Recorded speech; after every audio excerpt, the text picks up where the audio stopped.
people still joining, and I think I know Sal may be a minute or two late too. Oh Sal's no, on. Sal's on, I see him. Okay. Yes. I think we're just waiting for Ms. Herrick. And Mhm. I know that Maddie is keeping track of who's coming on.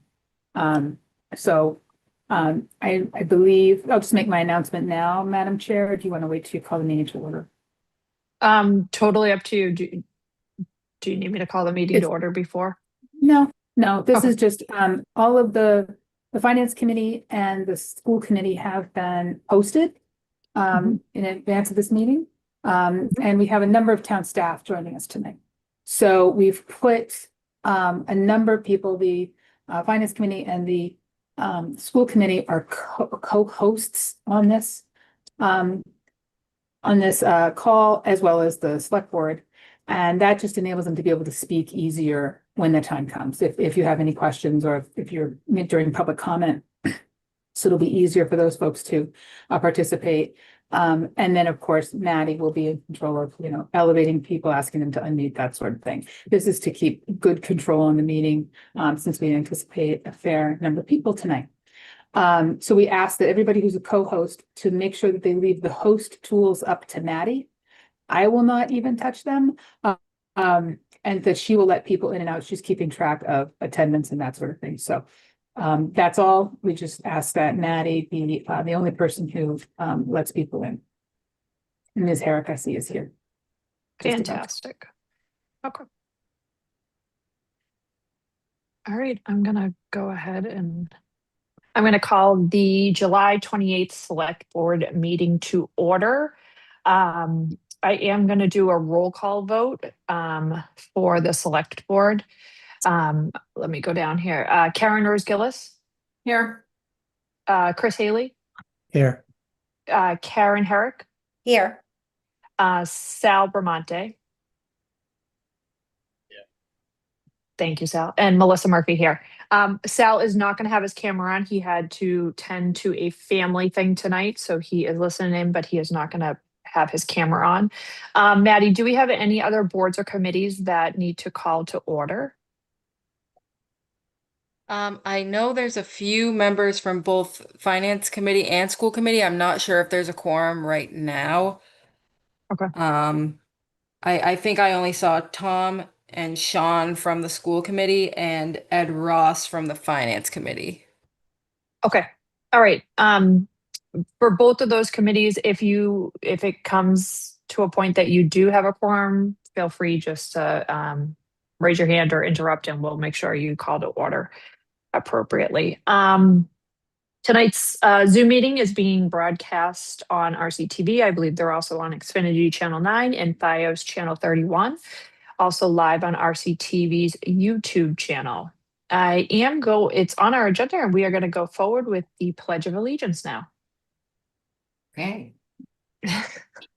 I pledge allegiance to the Flag flag of the United of the States of United States America, and to the republic for which it which it stands, stands, one nation, under under God, indivisible, indivisible, with with liberty and liberty and justice for all. Ah, Thank you, Karen. thank you, Melissa. I will review the agenda, which is short this evening. We will do public comment, and then the board will discuss and vote on the override this evening. If anyone would like to make a public comment, if you could please raise your hand now, and Maddie can call on you. And if you could just please state your name, address, and 2 minutes for public comment.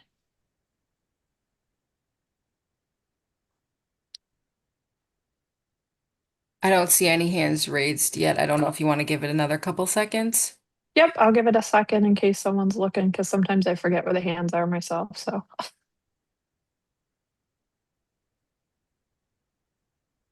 all right. All right, we will move on then. So I am gonna open it up with Jane, just giving us a little summary of everything we've discussed and learned and talked about over the past couple months. Maybe a little summary. I think everyone knows what the FinCom recommendation was and what the school committee has asked. And then after Jane gives us a little update, I am just going to do a quick straw poll and then go around and ask the various board members on their input and see where we stand from there. If that's okay with everyone. Yep. Okay. All right, Jane. Thank you. Thank you. Thank you, Madam Chair. So just to level set for folks that might be joining for the first time, the town staff have been myself, Sharon Angstrom, all the department heads, and numerous other people, including our Director of HR, Sean Donahue, have been working since early April on what FY28 is going to look like. With our budget. We have we began with a presentation to the select board at your retreat in early May, in the middle of town meeting. And that was televised, and that is available for folks on YouTube through RCTV. And that is where we began the journey we're on tonight, that the select board will be looking to make a decision of, do we bring an override forward to the residents for FY28 at the November ballot. That work began, that conversation started in May, and we continued on with a finance committee meeting in the end of May, and we've had numerous other select board meetings, finance committee meetings. The school committee has met to talk about what FY28 is going to look like. We did talk about it during town meeting as we passed FY27. And the issue before us is that the town of Reading is experiencing a significant structural deficit to the tune of about $6.5 million this year. And next year, we anticipate that that structural deficit will grow to $9.8 million. We have asked the select board and the finance committee and the school committee to review the numbers that we have.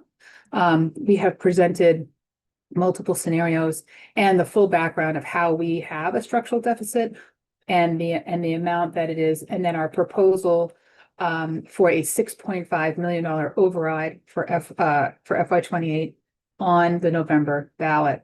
We have also now that particular option would require the use of $3 to $3.3 million in free cash to balance that expected $9.8 million deficit that we will see should we do nothing. So the other option that we talked about was, and the finance committee had recommended a $9.8 million option as a higher tier. I had previously presented an option of $11 million that included that $9.8 million that would cover the full deficit without using free cash, which would maintain fiscal health for the community. And also $1.2 million in additional positions that we do need. Our department heads have presented in their budget these needs. So that was the higher $11 million option. The finance committee recommended not adding those new positions, which brought down that $9.8 million higher tier option. And then the $6.5 million minimum, which again requires the use of free cash. In the conversations that we've all had together as a community thus far, I've also proposed a policy that limits the amount of free cash use and requires more discipline around free cash use. And that would be to limit what we use in free cash, not to exceed how much money we spent on capital each year. Most communities spend money on capital in the fall after they have their free cash certified. Free cash is generated from extra revenue that comes in that's not been accounted for, money left over from town budgets, and interest income from investments. In Reading, we invest in our infrastructure and our buildings upfront in our operational budget. This has been a practice that's been done for many, many years, and we have been rewarded for this practice through the bonding agencies, recognizing that we continuously invest in our infrastructure, and very responsibly is a 5% portion of our budget, capital and debt together. So with the recommendation for more discipline on how we use free cash, we believe that the $6.5 million option is an option that may be palatable for more people in the community and gets us to where we need to be for about 3 to 5 years. We will have to come back to address this structural deficit over time. And as the community, continues to grow, we need to be able to meet the need of our teaching staff, our public safety staff, and other services that we offer the town. The presented budget for FY 28, as it stands right now, is a level services budget. It does not have extras in it. As most people know, the town side budget has been pretty much level funded for the last 4 or 5 years. We haven't added, I think we've added in that period of time 1 full-time equivalent employee, which was making 2 part-time employees, making 1 part-time employee a full-time employee and adding a part-time employee. So we've been very, very conservative with our growth on the town side. And that is a practice we will continue going forward.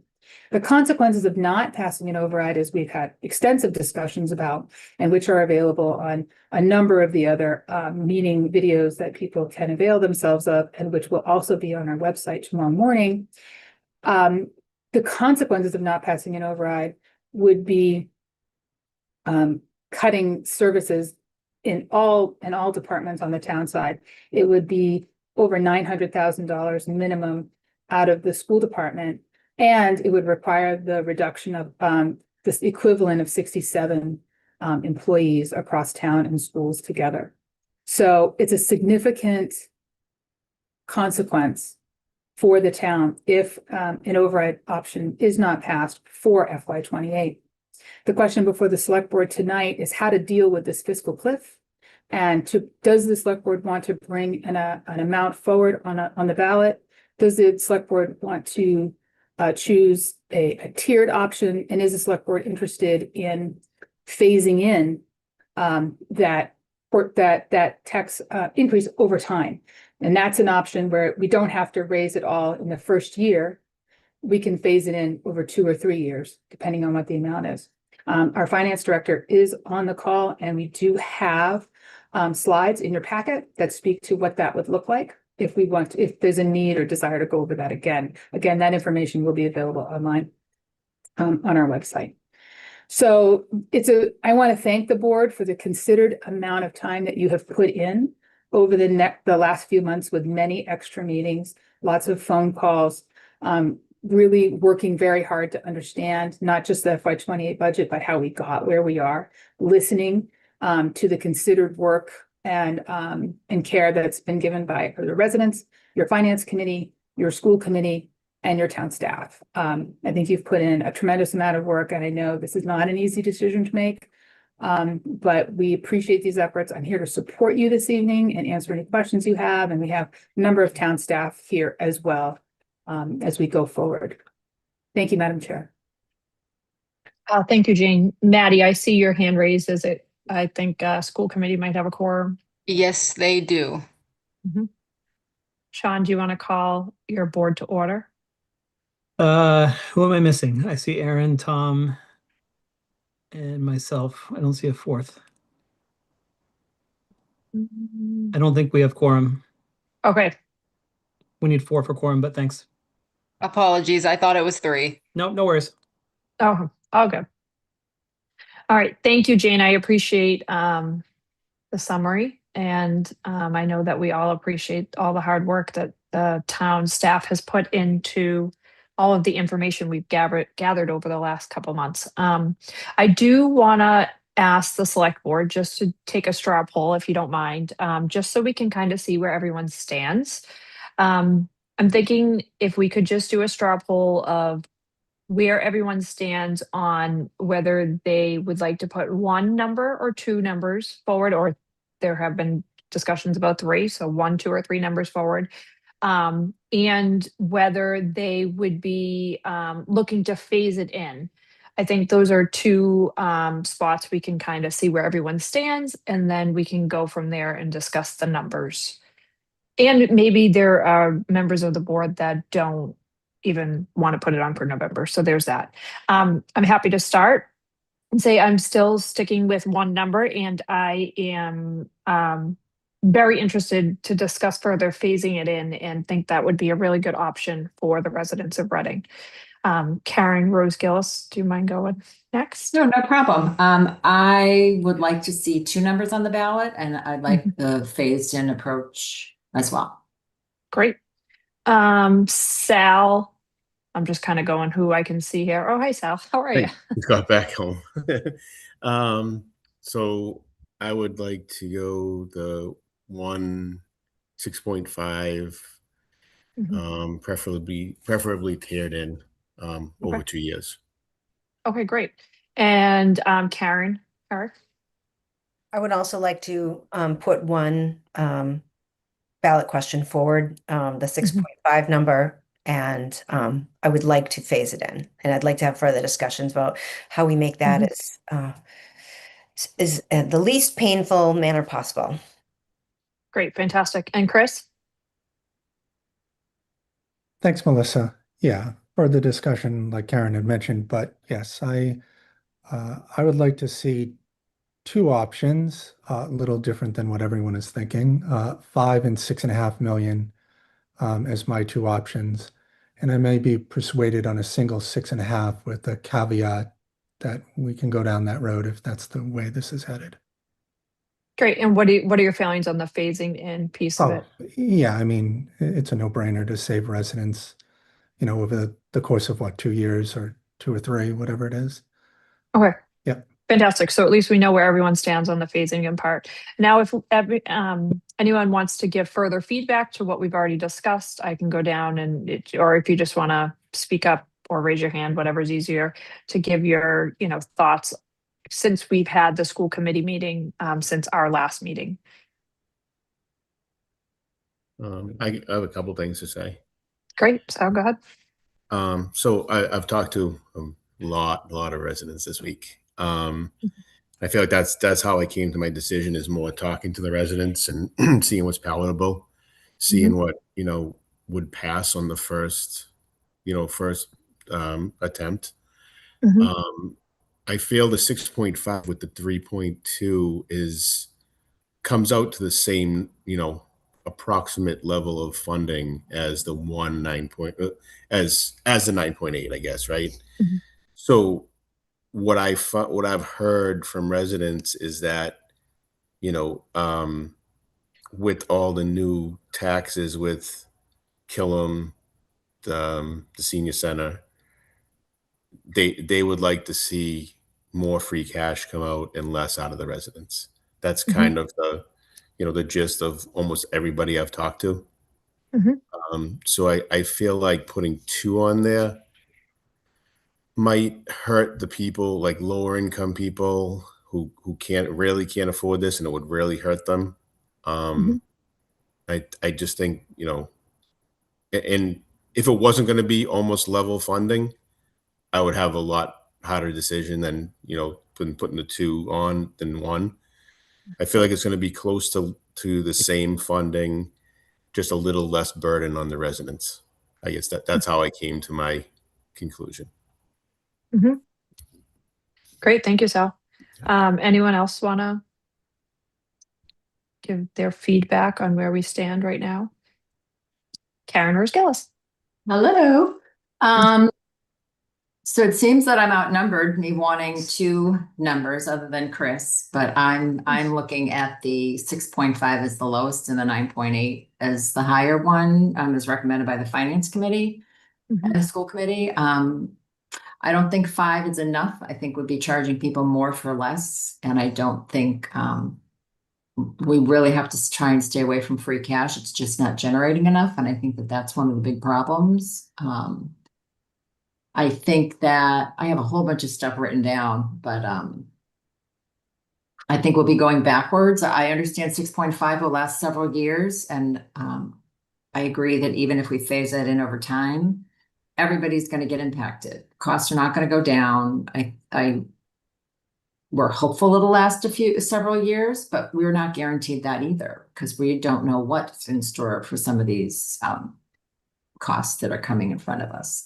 So I feel pretty strongly about higher than 6.5, but I think we're doing a disservice to a lot of residents. I think that school-age families and seniors are basically equal in percentages in town, and neither group should suffer more. So I think I really would like people to reconsider the two numbers on the ballot. I think that there are residents that are looking for the higher number, and I think it would be a good way to measure what people are really looking for. If we only give them one option, we don't know what the other side has to say about, really moving Reading forward and not going backwards. So that's pretty much what I have to say.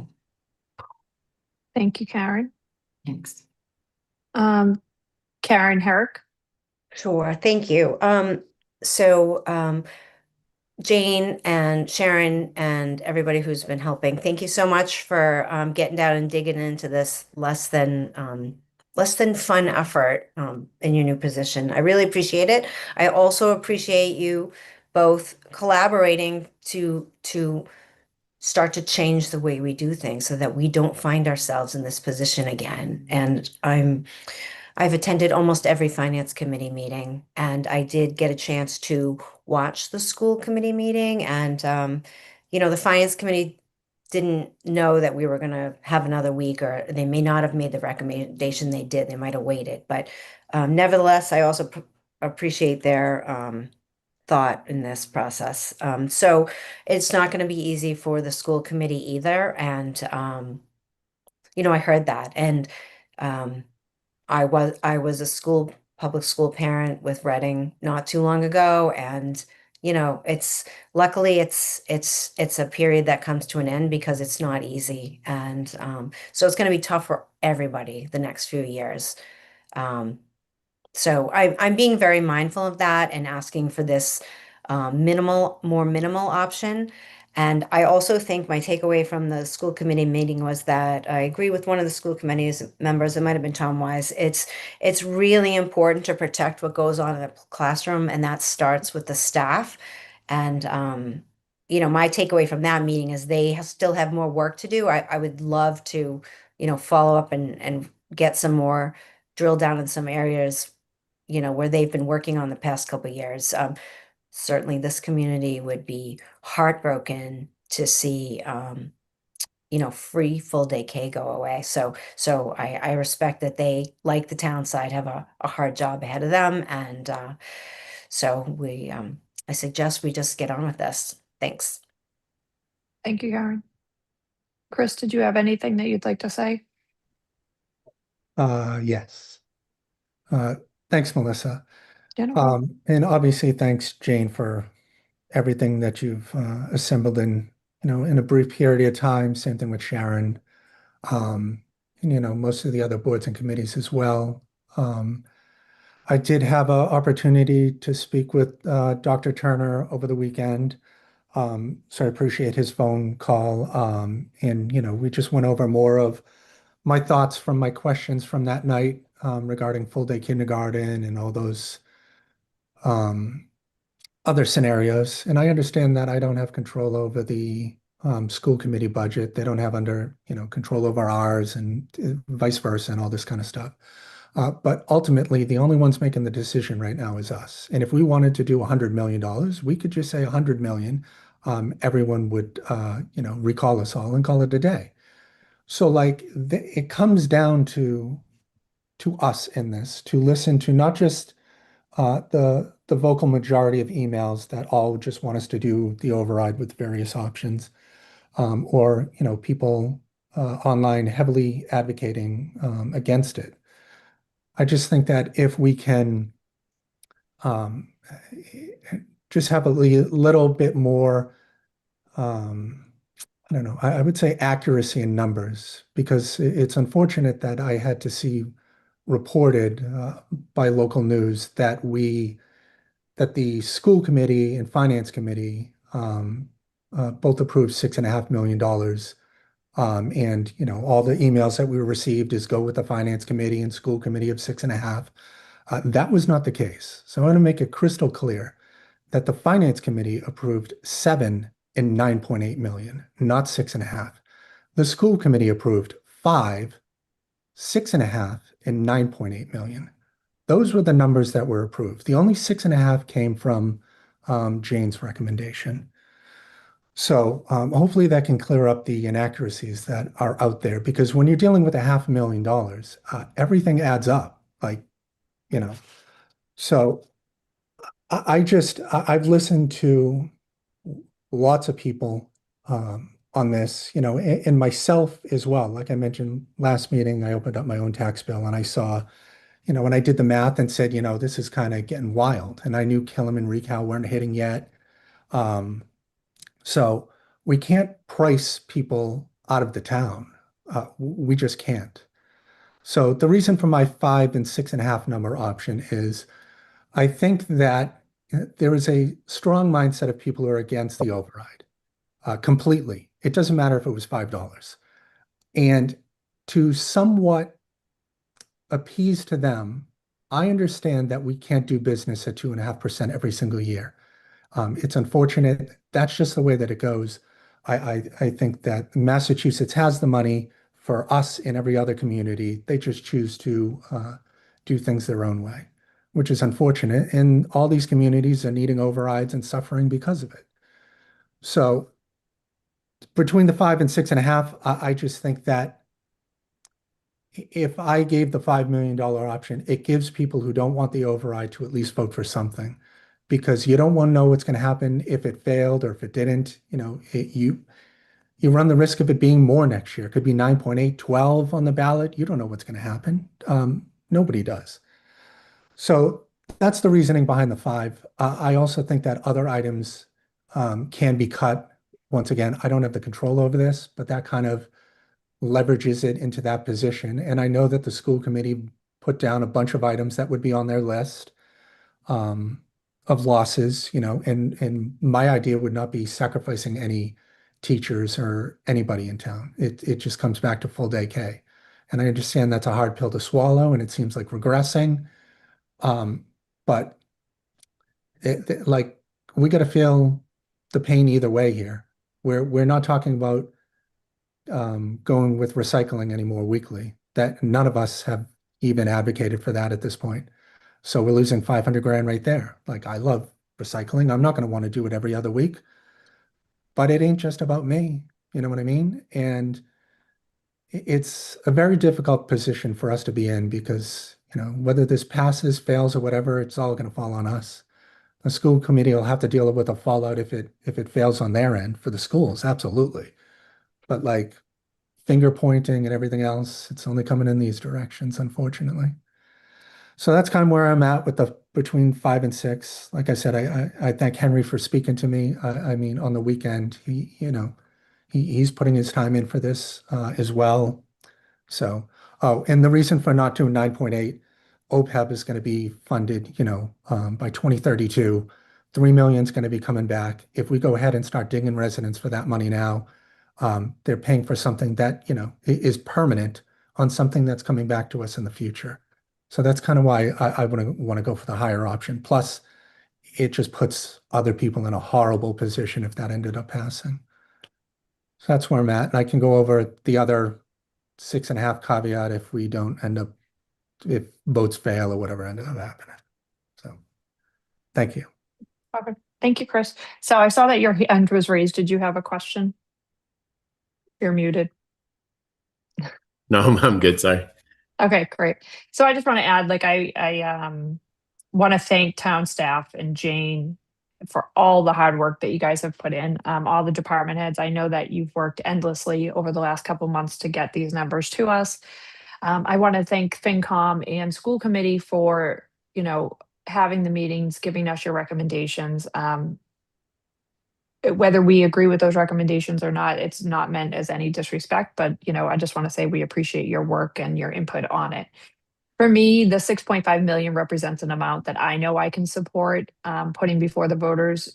It addresses the structural deficit that the town is in right now, and it helps maintain the services our residents, rely on. But it also recognizes that, people can only take so much. And, residents came out and strongly supported 2 big debt exclusions. And I don't take that lightly. And, I saw it in my own tax bill. So I know that, adding thousands of dollars to people's tax bills in a short period of time is going to be hard for a lot of people. So I believe the responsibility of the board at this point, after we may come up with a number, is to, make a clear recommendation and, put it out there to the residents. I don't think the right approach is to give a menu option, because I think that, we need to be able to strongly, clearly, simply explain where we are, how we got here, and, what happens if we don't pass it, and also what happens if we do pass it, and it's, keep level funding. So that's where I am right now. And I think that a lot of the board members are in a similar spot. So if I will open it up to the other boards, FinCom and school committee, if you have any input you'd like to give us before we vote. Yep, Melissa, Yes, Al. can we, I guess, before the vote, we'd have to do that tiered in option just to see how it would look. Fair. That's what I would. Jane, quick question. The tiered in option, Yeah. when we go to vote on the wording for the ballot question, how specific is that tiered option wording? I know it's probably It's not not in what you're going to be voting on tonight. Okay. So you can have a vote and tell us that you want it to be tiered in. Mhm. I'm sorry, you want the amount that you approve to be phased in? Phased in, say. Phased in, Sorry. sorry. Yeah. Yep, no, that's okay. So in your packet on page 26, there is a slide that shows what that would look like. I don't know if you want to see that. Maddie can put that on the screen for you. And what that shows is that if we were to pass 6.5 over 2 years, then we would look for 5 million in year one and 1.5 million in year two. And that would look like, on the average valuation based on the FY26 valuation, $566.52 increase annually for year one, and then year two would be $169.95, or effectively $170 on the second year. So instead of doing 6.5 in 1 year, it's still the same impact. It would be $736.47. Again, on the average valuation, that we're using is $944,000. That's FY26 dollars. So that's just to explain. So it's slide 26, Maddie. There it There is. you go. Yep. So similarly, if you were to go for like the $9.8 million option, you could look at the 10, which would be similar, and we would do 4 million in year one, 2 million in year two, 4 million in year three, and that spreads it out a little bit more. We would have to be careful about how we manage our staffing in that first year, because it's, the same thing would be true in year one with the phased in approach. But over the course of 3 years, or two with the 6.5, that might be more palatable to your taxpayers. So that's food for Okay. thought. This is an example. And the CFO is on the call if you need to ask for any questions. But the way this works is that we manage the phase in over time. The CFO will increase the taxes to the townspeople in increments in that 2 or 3 year increment. So it's not something that's administered by the state. It's residents could look online and look at the excess levy capacity and see how much is left. So they would know, but the amount of the levy capacity would still go up the full amount in the first year. We just wouldn't charge the full amount in the first year. We would keep it to the second. We would phase it in. So this is the model we're looking at right now. Okay, great. I saw that Karen Herrick raised her hand first. Thank you. Thanks for the slide. I prefer not to discuss this now because things can change. Our free cash gets certified in the fall. I want to make sure that Jane and Sharon have the flexibility they need. Or should say we could discuss it. I don't think we need to decide it tonight. We could discuss it in the fall and we should be prepared about how things are looking. But the more flexibility that I think Sharon has to keep an eye on our operating cash flows, the more accurate the answers will be. And then to that, the more accurate information that we can put out to our residents. And so Chris, you said earlier that when you opened your tax bill and you saw the increase, but you said the debt exclusions for our two capital projects hadn't hit. In fact, that is what you're seeing. That was the jump this year, plus the, inflation, plus.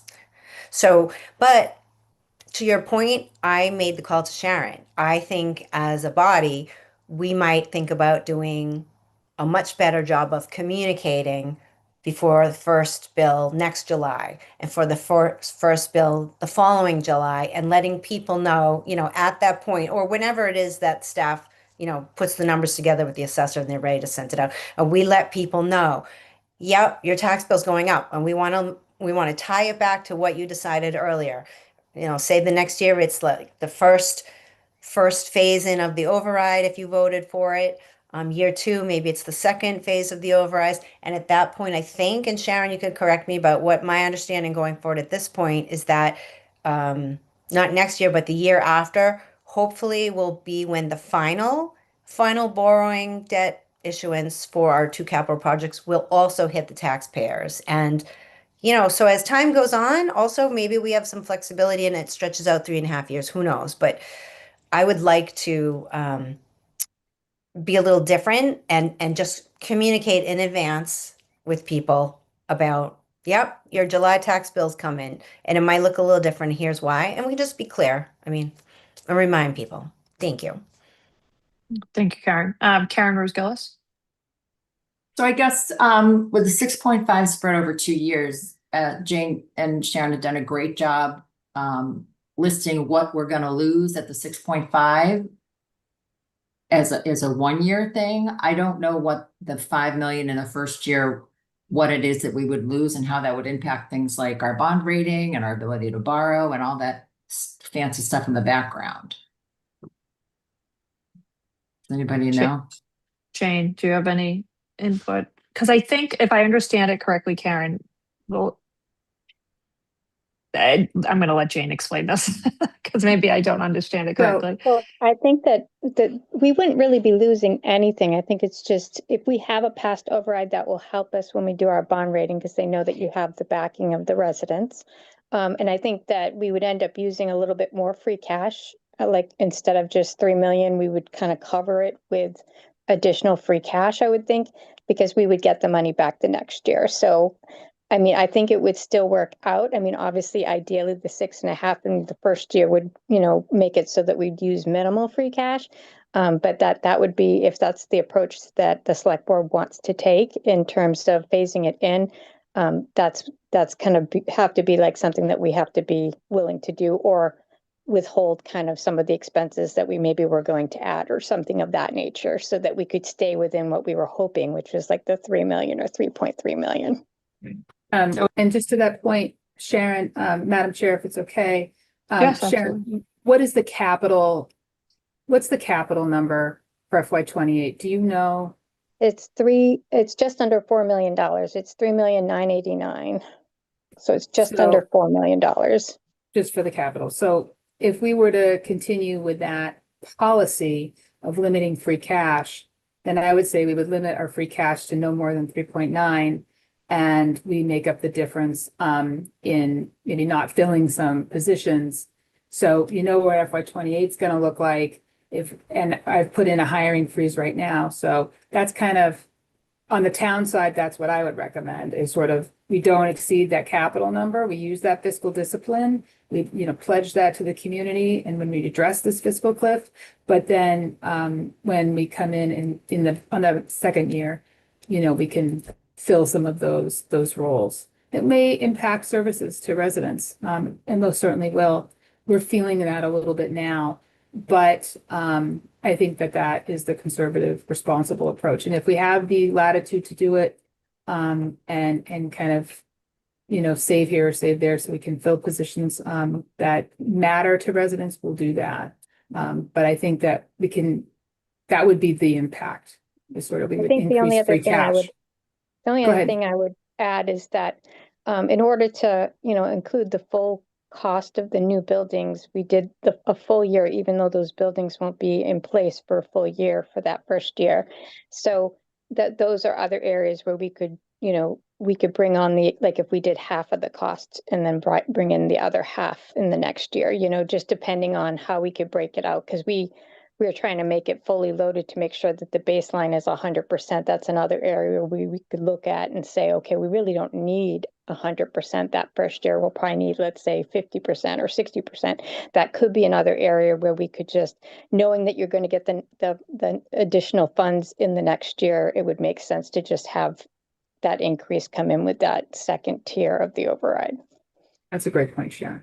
Thanks, Sharon. I just want to add, Chris, I respect your opinion that we don't want to price people out of Reading. That's happening whether we do this or not. I mean, it's a real struggle right now. And I think that we do need to recognize that we're completely aware of that people are getting priced out just because of the financial climate right now. So I really appreciate everybody's attempts to try and make this as fiscally feasible as possible. And I know there's a lot of services out there for people that are having a hard time, but I think that we should also include in our advertising or marketing blitz for the override so that people know at least that there's some places that they can go and get some help and start talking about it. Yeah, good point. Chris, you had your hand raised. Yes, thanks, Melissa. To address Karen Herrick's question to me earlier, I'm well aware that Killam and Recal were included in my tax bill, but that is just the first round before the second round of borrowing that Sharon has going through.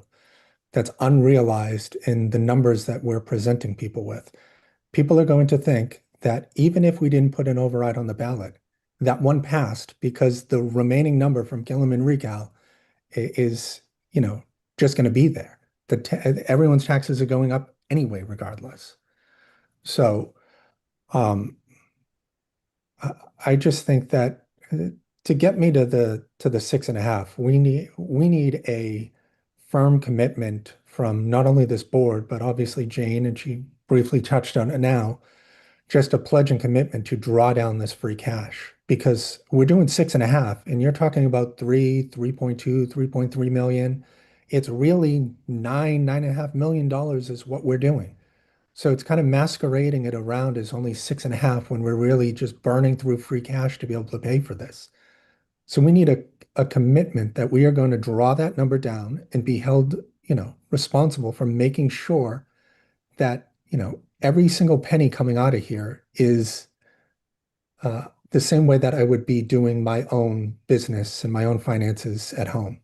I complained about a bench at the conservation thing with $2,500 bench and all that stuff. And it might have looked like I was picking on them, but it was under warranty. I wanted it covered. And sure enough, today it got posted that, Pollywood just got them 3 new benches over there, covered under warranty. And then the Next Step Ministries also did the foundation for all that stuff. So I am very cognizant of money because I handle this as if it's my own. And if I'm criticizing a bench, I will criticize anything and everything else in this budget. So I take this beyond seriously what I do up here, as I know we all do. It's just, a very difficult spot to be. And I know that it's just going to further push people away. The affordability in Reading just doesn't exist. Affordable housing is a completely different ballgame as well, which will never exist. So that's kind of where I'm at. I just want a commitment that we're going to draw down this free cash. But when you give a range of 3 million to 3.2 or 3.3, I want it to be 3. That's it, no more than that. I also want the tiered option, like the impact spread over more than 1 year, explained to people right out of the gate. I don't think that we should be like, oh, wishy-washy. It might be 4 million, it might be, 2.5 or whatever it ends up getting phased in. No, here is the number. This is what is going to be happening. This is what you can expect. Because the first hit, 566, is pretty significant. And then it falls back to 169, which is an easy number compared to the 566 from the year before. But all of this stuff is permanent. It's not going down. So we need a commitment that we're going to do better, not only for myself, but all of us to just get the free cash number under control. Thanks. Thanks, Chris. Thanks for the clarification, Jane, on whether we need to vote on the tier tonight. While I agree with Karen, we don't need to discuss that tonight. I would like us to have that on our agenda as soon as possible, because I think that going forward, we really need to, be transparent and know the information we're communicating to the residents of what they're actually voting for in November. So that's all I'll say, is that I think that we just want to have that discussion much sooner rather than later, so the residents know what they're voting on. And so if we can go back to what we had a motion on, and I'm going to look and see, I don't know if they're in the packet. Are the motions in the packet?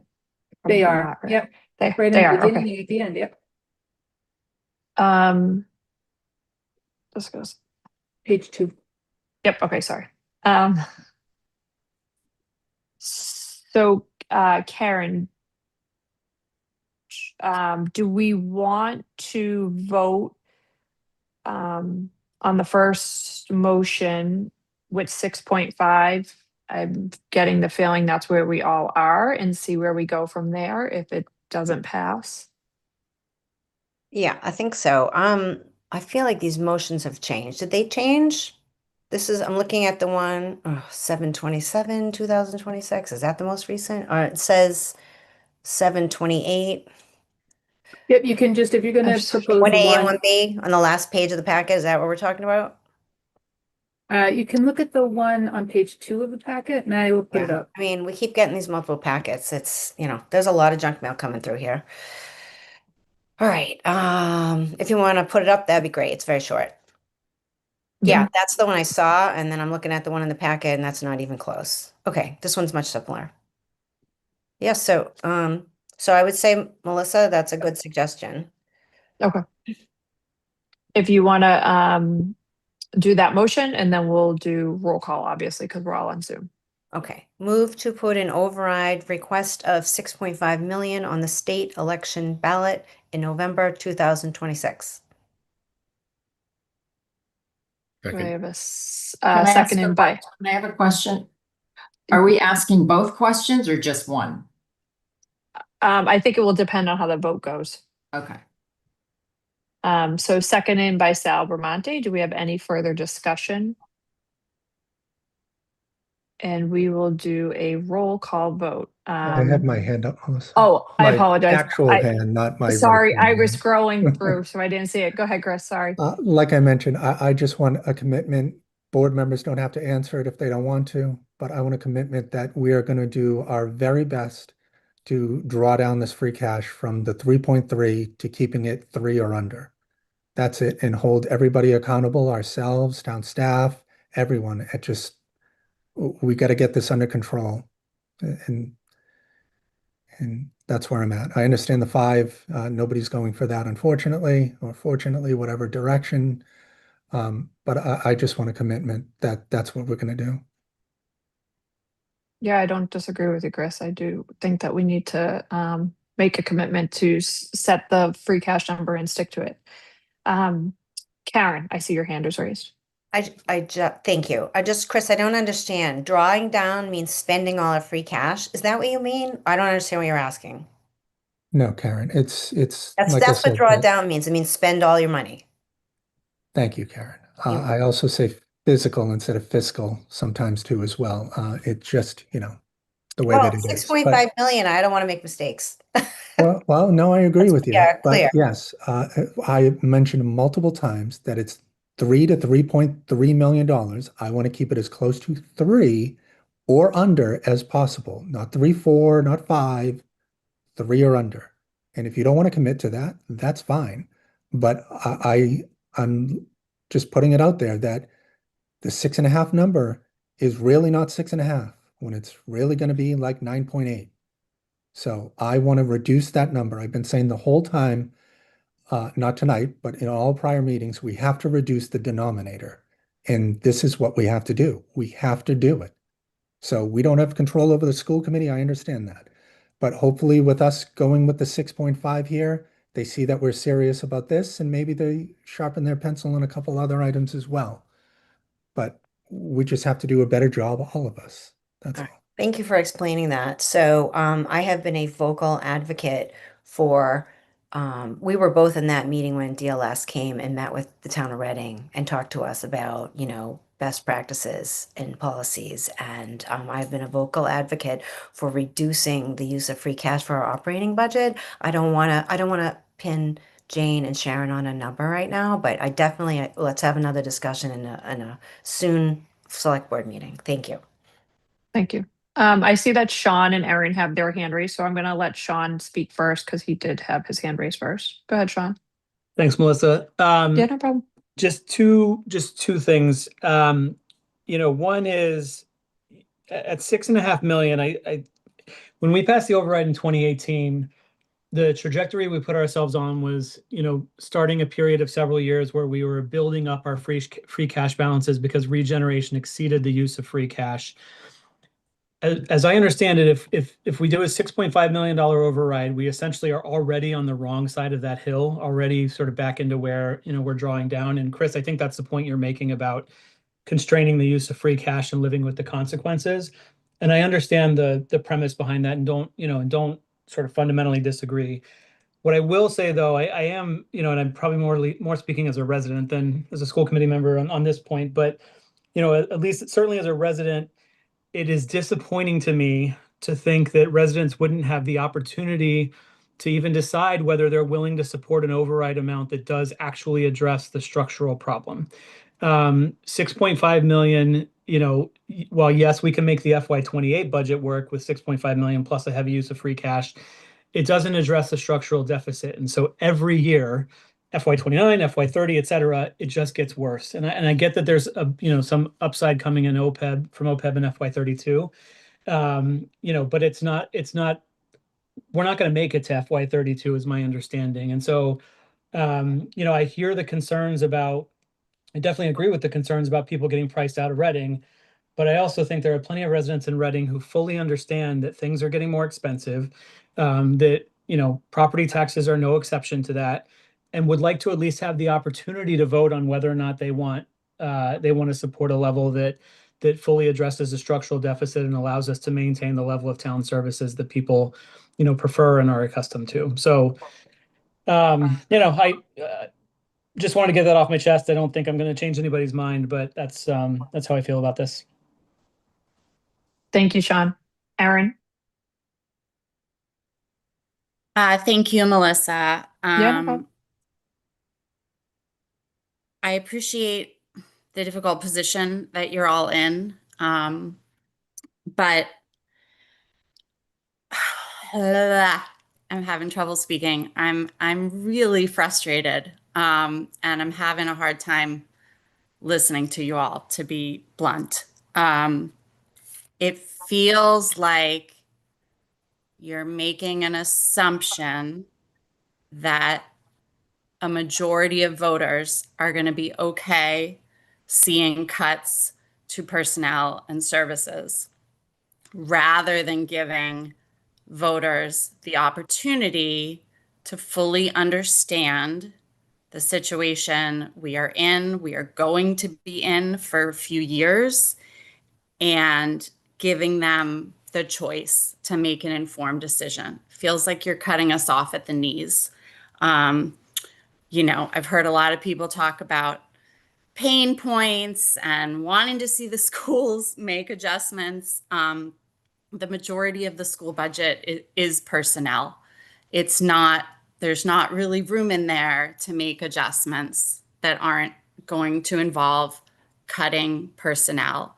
And even at 6.5, maybe we scrape through fiscal year 28 if there's enough free cash to get us through, but then it's that much more free cash we would need to have a balanced budget in fiscal year 29.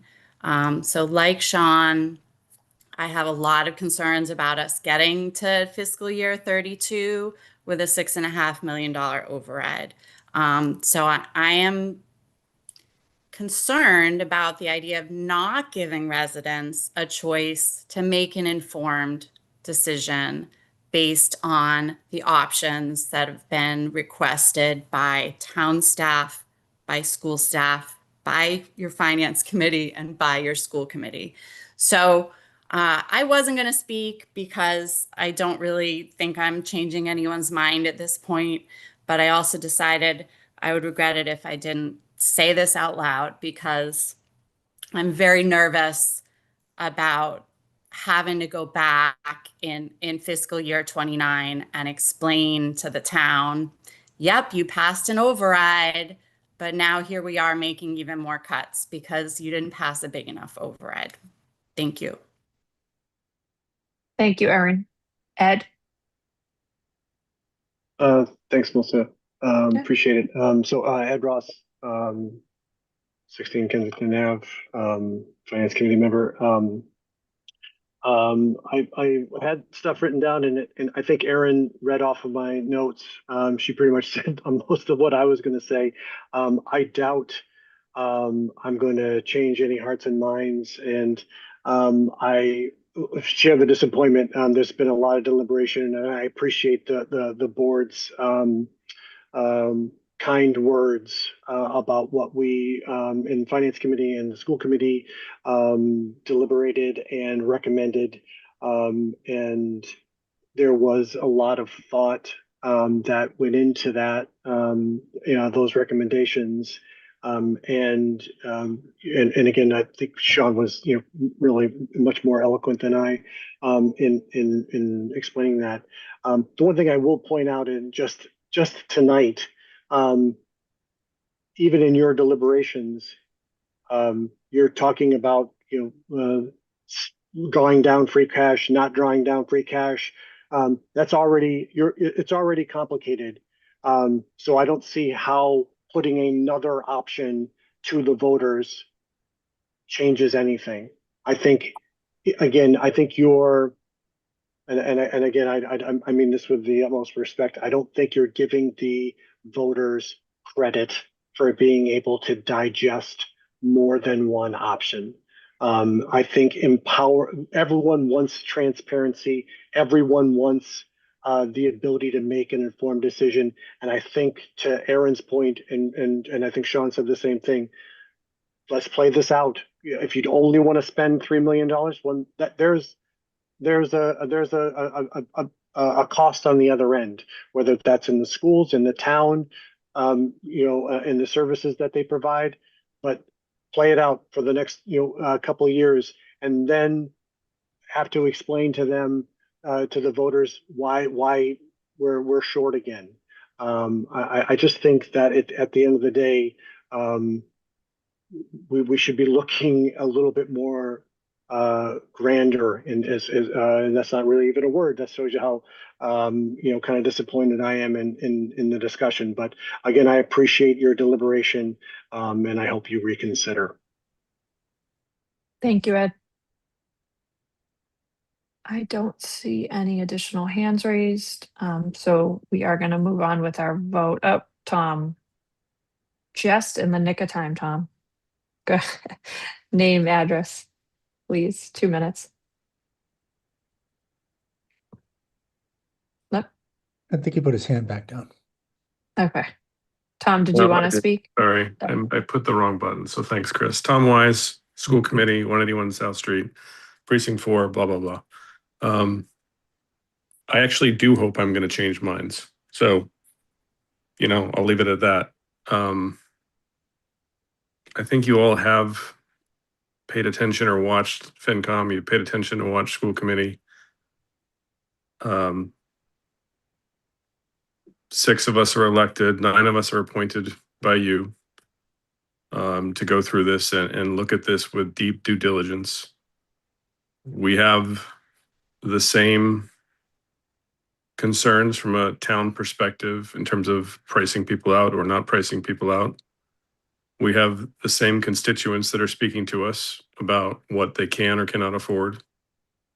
You just happen to be the five that have to make the hard decision in terms of what is willing to be put on a ballot. But respectfully, you're making it harder than it needs to be. There is a lot of information out there that provides you with options. And interestingly enough, the five of you have already put all the three options that we've all talked about on the table. You just haven't coalesced it to, as a group, those options. And Karen, Rose Gillis, you have 9 and 8, 9, 8, and 6, 5. Karen Gately Herrick, Melissa, Sal, you have 6, 5. Chris, you have 6, 5, and 5. Right? We all across the different thing. The only thing you haven't put on the table is 7, which the finance committee recommended because of our friendly neighborhood recycling situation. But in the grand scheme of things, if you look at it, options are good. It does allow for a worst case scenario, a Goldilocks scenario, and if for some reason a significant enough portion of the town wants the blue sky scenario, then it puts us in a much better situation. And you then have the option as a select board in the blue sky scenario to say, you know what, we're going to start with the Goldilocks and then phase in the rest of the blue sky as you talk about some of the other stuff. So you can still control, quote unquote, the purse strings by managing the spend of the 9.8 over time. You have that option. Nobody's saying you can't do it. You can still manage the impact on residents over time. You could potentially not even do the 3.3 for 2 or 3 years if you don't want to. But it gives you the option that if push comes to shove and we do determine we need it, you have that lever to pull. Just as technically you have the option to say, you know what, we don't have to charge 2.5% this year. We're only going to charge 2.25%. You can do that. So rather than constrain yourself and rather than say to the town, you only have one option, take it or leave it, in which case you're very much likely to receive a leave it because they haven't been given any options. We're going to be back here in April.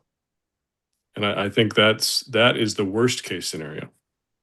That puts all of us back behind the 8 ball. That puts all of us going through a budget season with a really bad situation, a hopeful situation, and who knows what else that leads to an April election that might get a pass and then has to come through town meeting in April that says, okay, yeah, we got this. So this is the budget we're talking about, or we didn't get it. So guess what? We're facing the cliff of cuts that we've been talking about. You've heard me say it before in your past meetings. You heard me say it in the school committee meetings. Part of this is being strategic to give options. Optionality is strategic. The lack of optionality is not strategic. And I'll stop there, but thank you for your time. I appreciate you all. Hopefully you all can come to a compromise that gives the town some choice. Thank you. Thank you, Tom. I see Marianne's hand raised. Marianne, name, address, 2 minutes, please, which I'm not sure if we've been using the timer or not. Can you hear me? Yes, I can hear you. Thank you. Sorry. Sorry, I couldn't find my mute button for some reason. Marianne Downing, 13 Heather Drive, speaking as a resident, not as the chair of the finance committee. And I don't want to be redundant to what was said. My biggest point is, in terms of people saying giving the voters credit, you do not have a lot of time to educate voters. Left and right, when I'm running into people who are talking to me about this override, people do not know. They do not understand that it's coming, when it's coming. And as Tom just said, options will help because I think the average voter does not understand if you gave me an option of 6.5 and 9.8 or 7 and 9 or anything, they think they're getting more with more money. There's no service difference between 6.5 and 9.8. It's just a matter of how fast we're drawing back down the free cash, or how long will make the override last. And people still don't understand that. They just think they're getting more with the money. I think there's also a presumption that everyone thinks voters want the same amount of services that they've been getting. That may not be the case. I'm also hearing it. It's not necessarily representative. Oh, we don't need this. We don't need that. We're already they're all complaining about their increase in their taxes. So I think providing several options, whatever they are going to give you a sense of what the voters value. But I guess whatever you choose, please educate the voters, because people might understand one number, they might reject it, and you'll be coming back in the spring. But I think the average voter won't even understand. They'll see options, but they still won't understand the options. And giving them options without conveying what they mean is not going to do much, because I think they're going to misunderstand. That's all I had to say. Thank you. Thank you, Marianne. I'm not sure if Karen, I think is back. I think we're gonna move on with the vote where we stood. We had a second, and then Karen, you read it, we were on discussion. And now I think we need to do a roll call vote, if I'm correct in where we were a minute ago. So I'm just gonna go down my Zoom image line. So I have Chris Haley. You're on mute. Almost got away with it. But for 6.5, yes. Sal Bramante, Yes. Karen Rose Gillis, I'm gonna say no because I'd like to vote on the next question. got it. Karen Herrick, Yes. Melissa Murphy, yes. So we have 4-1 in the affirmative. Do we have a motion to adjourn? I don't think that we have anything else to talk about. I don't think we have to vote on the second one because we've all approved the first one. If that's Motion true. Motion to adjourn. Thank you, Sal. We have to Second. do thank you. Roll call to close the meeting. I have Chris Haley, Yes. Sal Bramante, Yes. Karen Rose Gillis, Yes. Karen Herrick, Yes. Melissa Murphy, yes. And Maddie, we did not call any other boards or committees to order, correct? Correct. Okay, great. Well, thank you, everyone. I appreciate Thank all you, the hard everyone. work. Right. Thank you. Have a Drive good Thank you. evening. safely. Good night.